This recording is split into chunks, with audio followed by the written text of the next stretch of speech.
अल्लाह तुझो फ़क़ीरो टकरे नासर जो पेर अली मोहम्मद यसू जो नालो ही वॾो माण्हू ॻाल्हि कंदो चवंदो काल कानूनी पोइ आउं हुनखे पुछियुमि त काल कानूनी त ॻाल्हि का सठोरे जी का 70 जी का 50 जी आख़िर ई पियो वीचारो 80 के लिऊ जे टाइम में हलियो ऊणीअ डुकार में तॾहिं मूं चयो काल कानूनी कंदे घणा जुग वेंदा रहिया काल कानूनी न फुटी तंहिं मथे मूं शेर चयो मौत जी यादगार हाणे पढ़ां थो हमद वादीअ खे हमेशा पर हर के बसा जे बनाया बाग पर में हे वटूं वणटण वसा थियदा इंसान आकुल ॾिस अजब जी अख सां ये दुनिया जा दौर वञणा कर दाना दिल ध्यान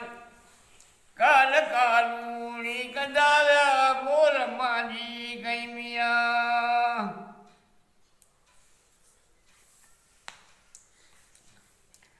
काल कानूनी करे विया लख चुगनि जा जोड़ कई जिन ते लिंग पई जा लिकाया थे पियन तिड़की तई से सफर जूं सोल सघजूं विया दासर ते सही तूं बि वञणूं वॾौलत जित वॾा वर वगमिया काल कानूनी कंदा विया मोर मांजी कई मियां जिन इश्क जा थे उॾाया ॿी ॿुधा ते जीअं फुला से दुनियादार बकाने विया दासा थी सबूला माल मुल्क त मौज माया कीन घोट ॾिना घोड़ा किन खे मिलियो किन न मिलियो हिते खबर जो हथ मियां काल कानूनी कंदे विया मोर मांजी कई मियां हिते हज़ारूं साल हूंदे हुकुम हयात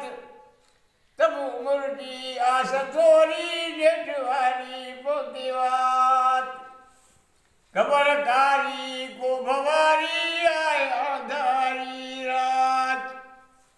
ही हवेलियूं जॾी घोट तो गर्मिया काल कानूनी कंदा विया मोर मांजी कई मियां याया वियो याकूब वियो यूसुफ सजी यारी किथे थे चढ़ी सिकंदर जी सारी सासुहारी किथे हुई सुलेमानी निशानी सात खतवारी किथे व्याल ही लख छॾे तेरी सुहात माल मियां काल कानूनी कंदा विया मोर मांजी कई मियां थी मराजी रुअ मथे ही ऐं उमानत जी अदा धणी दो नेटनी दो तू मिटी मुंडो सदा एक हूंदो एक रहंदो एक हाकिम सो खुदा ही वतन तुंहिंजो न भला वार वागू वर मियां काल कानूनी कंदा विया मोर मांजी कई मियां काल कानू ही ज़माना ही ज़मीनू ही दुनिया जा तौर हिता हूअ रागी वाटो की जित गुन रत नित ऐं उधाई काल साई जित सोड़ी सित भित जो त तुंहिंजा दिल घुरिया कोन लादे कर मियां काल कानूनी कंदा विया मोर मांजी कई मियां जे सुवना सघ भरिया हो पसल में पहलवान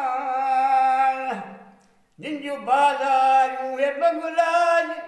हे घमायूं घमसाण तिन सुते कई साल गुज़रिया मरी मक़ामनि के मसाण